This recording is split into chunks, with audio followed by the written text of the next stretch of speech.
Black money గురించి మీ అందరికీ తెలిసే ఉంటుంది. కానీ మీలో బ్లాక్ గోల్డ్ అంటే ఎంతమందికి తెలుసు?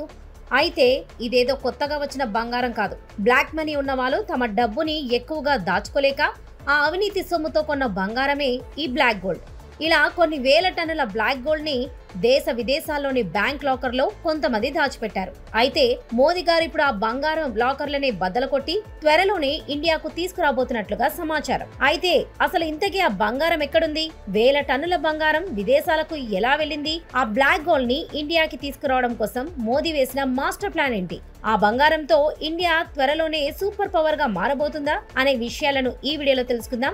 వీడియో చాలా ఇంట్రెస్టింగ్ గా ఉంటుంది, సో స్కిప్ చేయకుండా చివరి వరకు చూడండి. మన ప్రధానమంత్రి నరేంద్ర మోదీ గారు ఏ పని చేసినా అది ఒక సంచలనమే. ఇప్పటికి 3 సార్లు ప్రధాని అయిన మోదీ గారు ఆయన పరిపాలనలో ఆర్టికల్ 370 రద్దు, ట్రిపుల్ తలాక్ రద్దు, వర్క్ బోర్డ్ రద్దు అని రీసెంట్ గా కూడా ఎన్నో సంచలనాత్మక నిర్ణయాలు తీసుకున్నారు. కానీ ఇన్ని చేసిన ఆయన బ్లాక్ మనీ విషయంలో మాత్రం ఇప్పటికీ ఎన్నో అపవాదాలు ఎదుర్కొంటున్నారు. దీనికి కారణం ఏంటంటే 2014 ఎన్నికలకు ముందు మోదీ గారు తన ప్రచారంలో భాగంగా ఒక మీటింగ్ లో మాట్లాడుతూ, నాకు అధికారం వస్తే విదేశాల్లో ఉన్నటువంటి బ్లాక్ మనీని నేను ఇండియాకి తీసుకొస్తాను. ఆ డబ్బు ఎంత ఉందంటే ఆ డబ్బు మొత్తంతో భారతదేశంలో ఉండేటువంటి ప్రతి ఒక్కరి బ్యాంక్ అకౌంట్ లో 15 లక్షల రూపాయల వరకు వేయొచ్చు. అంత బ్లాక్ మనీ విదేశాల్లో ఉంది. దాన్ని నేను తీసుకొస్తానని మాటిచ్చారు. కానీ ఆయన ఆ పని ఇప్పటి వరకు చేయలేకపోయారు. ఎందుకంటే ఆ పని అంత సులువైనది కాదు. ఇంటర్నేషనల్ వైడ్ చాలా ఇబ్బందులు వస్తాయి. అలాగే ప్రపంచ దేశాలలో ఉండే చట్టాలు కూడా ఈ విషయంలో మనకు ఎన్నో సమస్యలు తీసుకొస్తాయి. కానీ వాటన్నింటిని ఎదిరించి మన భారతదేశం బ్లాక్ మనీని తిరిగి వెనక్కి తీసుకొచ్చేందుకు ప్రయత్నాలు చేస్తూనే ఉంది. అయితే మన అధికారులు దానికోసం ఎంత ట్రై చేసినా ఓ 2 కారణాల వల్ల బ్లాక్ మనీ ఇప్పుడు మన దేశం దాటి వెళ్ళిపోతుంది. ఆ 2 కారణాలు ఏంటంటే, ఒకటి బంగారం, 2 రియల్ ఎస్టేట్. ఈ 2 కారణాల వల్లే బ్లాక్ మనీ మన దేశం నుండి చాలా సింపుల్ గా బయటికి వెళ్ళిపోతుంది. ఆ 2 దారులను గనుక మనం మూసేస్తే బ్లాక్ మనీ మన దేశం దాటే డోర్ ని మనం మూసేసినట్లే అవుతుంది. అప్పుడే మన ప్రపంచంలోనే నెంబర్ 1 ఆర్థిక శక్తిగా ఎదుగుతుంది. అందుకే రీసెంట్ గా అమెరికా ప్రెసిడెంట్ ట్రంప్ చాలా క్లియర్ గా చెప్పాడు, భారతదేశానికి సంపదకు మరియు డబ్బుల కొదవలేదు, వాళ్ళ దగ్గర కావలసినంత సంపద ఉందని చెప్పాడు. దానికి కారణం ఏంటంటే, మన భారతదేశం దగ్గరున్న బంగారం. మన దేశంలో ఎంత గోల్డ్ ఉందో తెలుసా? 860 టన్నుల గోల్డ్ మన దగ్గర రిజర్వ్ బ్యాంక్ లో ఉంది. అయితే భారత ఆర్థిక వ్యవస్థలోకి రాకుండా బ్లాక్ మనీ పెట్టుకుని ప్రపంచ దేశాల లాకర్లలో అక్రమంగా ములుగుతున్నటువంటి బ్లాక్ గోల్డ్ ఎంత ఉందో తెలుసా? అక్షరాల 32,000 టన్నుల గోల్డ్ ఉంది. ఇది మన దేశం దాచిన బంగారం కన్నా 35 రెట్లు ఎక్కువ. ఆర్బీఐ దగ్గర కన్నా కూడా మన జనాల దగ్గరే ఎక్కువగా బంగారం ఉంది.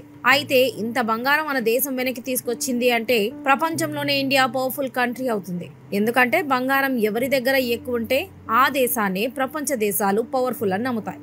వరల్డ్ గోల్డ్ కౌన్సిల్ లెక్కల ప్రకారం ప్రపంచ దేశాల బంగారం నిల్వల లెక్కలను ఒకసారి గమనిస్తే అందరికంటే ఎక్కువగా 8,134 టన్నుల బంగారంతో అమెరికా మొదటి స్థానంలో ఉంది. ఇక ఆ తర్వాత 3,352 టన్నుల బంగారంతో జర్మనీ 2వ స్థానంలో ఉంది. ఆ తర్వాత ఇటలీ 2,452 టన్నులు, ఫ్రాన్స్ వద్ద 2,437 టన్నులు, చైనా దగ్గర 2,265 టన్నులు, ఇక స్విట్జర్లాండ్ వద్ద 1,040 టన్నులు, జపాన్ వద్ద 846 టన్నులు, నెదర్లాండ్స్ వద్ద 613 టన్నులు, టర్కీ దగ్గర 596 టన్నుల బంగారం ఉండగా 860 టన్నుల బంగారంతో మన ఇండియా ఈ లిస్ట్ లో 7వ స్థానంలో ఉంది. అదే ఆ 32,000 టన్నుల బ్లాక్ గోల్డ్ ని ఇండియా గనక వెనక్కి తీసుకొస్తే దాదాపు 33,000 టన్నుల బంగారంతో బంగారు నిల్వలలో ఇండియా ప్రపంచంలోనే ఫస్ట్ ప్లేస్ లో ఉంటుంది. కాబట్టి భారతదేశంలో ఉండేటువంటి జనాల దగ్గర నుంచి బంగారం బయటికి తీసుకురావాలి. అందుకోసం మన ప్రభుత్వం ఒక సంచలనాత్మక చట్టాన్ని ప్రవేశపెట్టాలి. అలాగే రియల్ ఎస్టేట్ వల్ల కూడా బ్లాక్ మనీ బయటికి వెళ్ళిపోతుంది. కాబట్టి దీనికి కూడా ఒక పరిష్కారాన్ని తీసుకురావాలి. ఈ రెండింటిని ఆపితే చాలు, మన దేశం ఒక సంపన్న దేశంలా మారి డబ్బున్న వాడికి పేదవాడికి మధ్య తేడా తగ్గుతుంది. అందుకే దీనికోసం నరేంద్ర మోదీ గారు ఒక సంచలనమైన నిర్ణయం తీసుకునేటువంటి అవకాశం ఉందని చెప్పి అందరూ ఆయన వైపే చూస్తున్నారు. అయితే మన భారతదేశంలో ఉన్న బంగారం రూల్స్ ప్రకారం ఒక్కొక్కరు ఎంత బంగారం దోచేశారనే డీటెయిల్స్ పట్టుకోవాలి. అయితే అందుకోసం ముందు మన దగ్గర అసలు ఎంత బంగారం ఉండాలి అనే విషయాన్ని మనం తెలుసుకోవాలి. మన ఇండియన్ రూల్ ప్రకారం మన దగ్గర బంగారం పెళ్ళైనటువంటి మహిళ దగ్గర సుమారు 500 గ్రాముల బంగారం ఉండొచ్చు. అలాగే పెళ్లి కానటువంటి మహిళ దగ్గర 250 గ్రాముల బంగారం ఉండొచ్చు.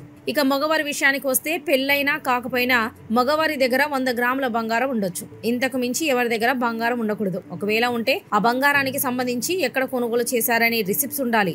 అండ్ ఆ ఎక్స్ట్రా బంగారానికి ప్రతి సంవత్సరం ట్యాక్స్ కూడా కట్టాలి. ఇక కొంతమందికి వారసత్వంగా బంగారం సంక్రమిస్తుంది.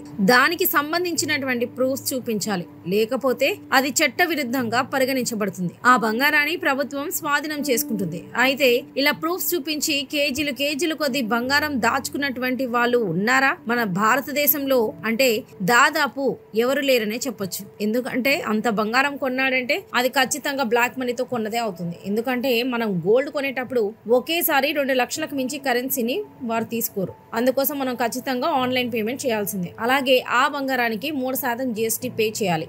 మళ్ళీ మేకింగ్ ఛార్జెస్ అని చెప్పి మరో 3% పే చేయాలి. అలాగే కొంతమంది బంగారు ఆభరణాలు, నాణాలు లేదా కడ్డీలు, గోల్డ్ బిస్కెట్స్ కలిగి ఉంటారు.